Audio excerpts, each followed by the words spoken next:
Bismillahirrahmanirrahim.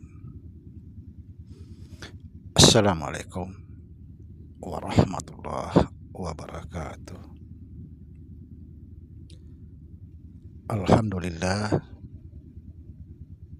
wassalatu wassalamu ala rasulillah Sayyidina wa maulana Muhammad Nurullah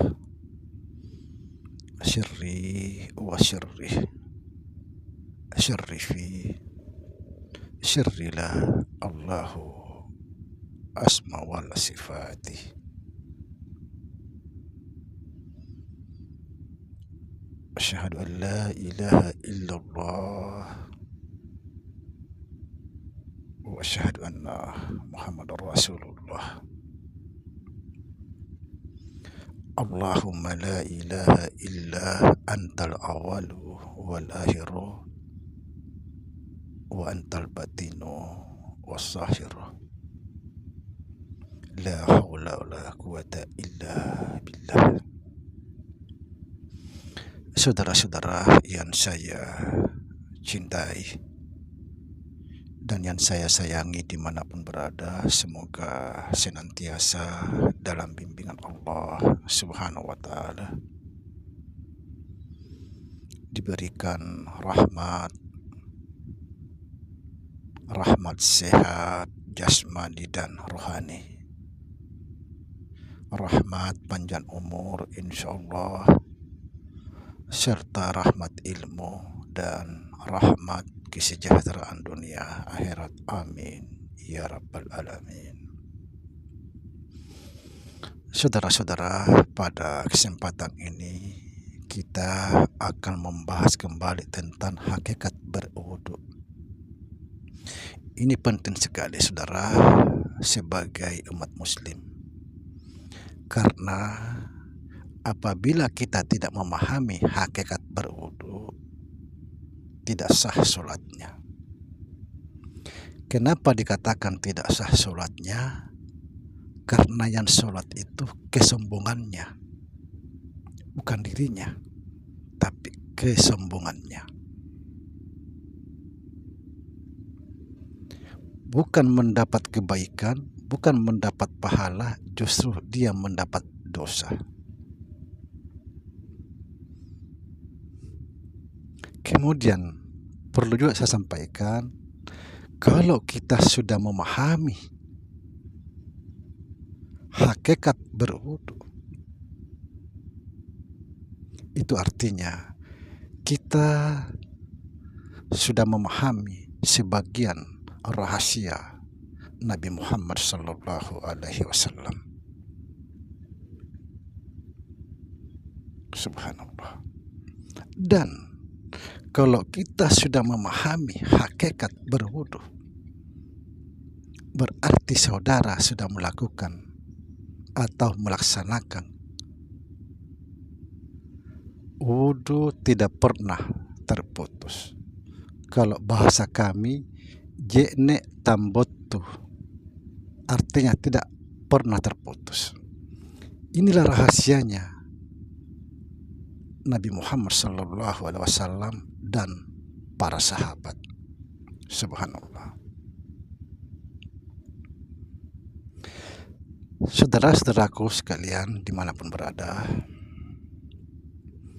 seperti saya sampaikan di konten yang kita sudah upload,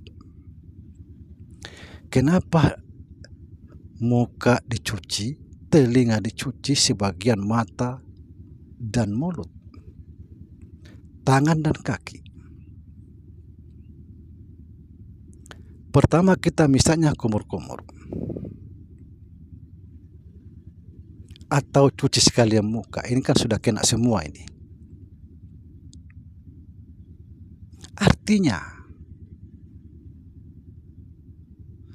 menghilangkan atau membersihkan keakuan diri, tidak merasa bahwa akulah yang berkata-kata di dalam sholat. Membersihkan telinga, artinya membersihkan keakuan diri, keakuan dengan rasa bahwa akulah yang mendengar.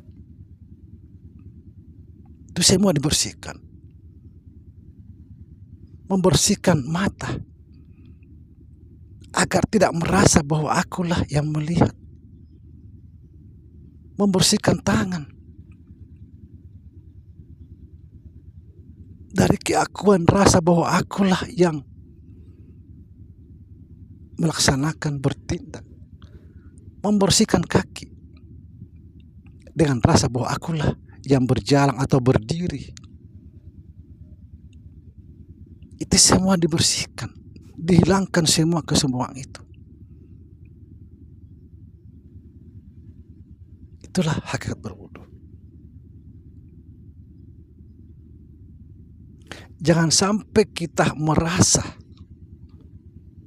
bahwa aku yang mendengar, akulah yang melihat, akulah yang berkata-kata, akulah yang berbuat.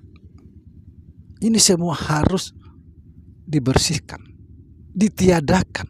Inilah makna berwudu.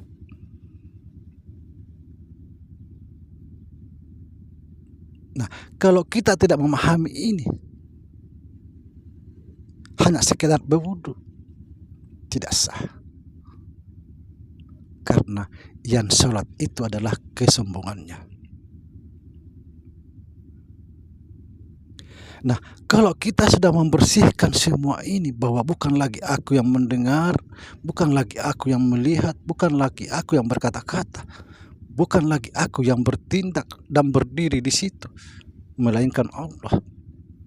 Maka nyatalah Allah Ta'ala di dalam sholat itu, bukan kita. Subhanallah. Inilah kita betul-betul menyaksikan Allah di dalam sholat. Ketika kita takbir, Allahu Akbar, itulah yang disembah dan yang menyembah.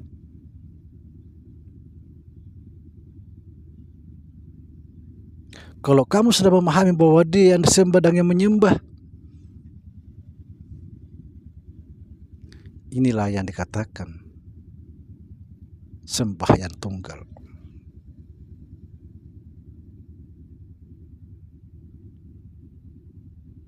Atau sholat tunggal.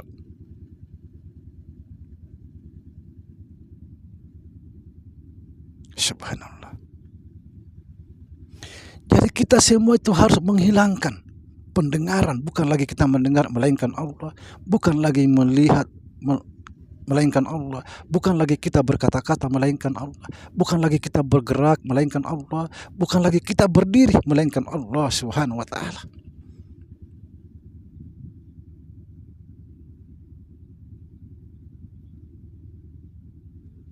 Ini salah satu rahasia Nabi Muhammad SAW dalam sholat. Nabi tidak pernah merasa dirinya sholat. Para sahabat tidak pernah merasa dirinya sholat. Karena dia tahu betul bahwa la mutakallimun, Allah yang berkata-kata, Allah yang mendengar, Allah yang melihat. Subhanallah. Kalau kita sudah memahami semua ini, kita tidak ada lagi dalam sholat.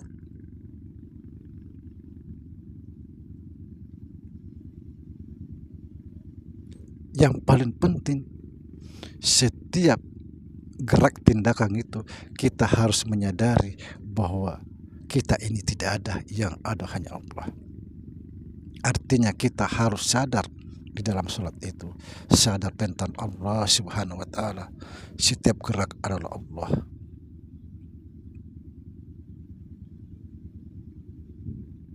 Maka inilah sholatnya Nabi Muhammad SAW dan para sahabat.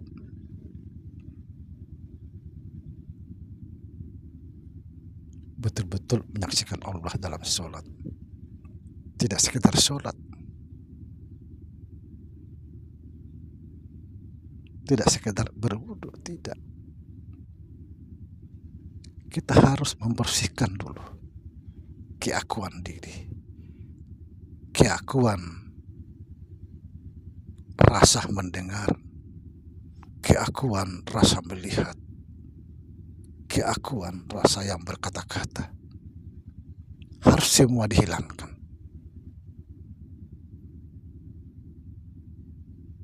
Kalau ini semua bisa dihilangkan, maka kita memastikan di dalam sholat itu bahwa kita ini sudah tidak ada, sudah fana. Insya Allah sholat kita adalah sholat yang betul-betul yang diinginkan oleh Allah Subhanahu wa Ta'ala, yaitu menyaksikan Allah di dalam sholat. Semoga bisa difahami. Assalamualaikum warahmatullahi wabarakatuh.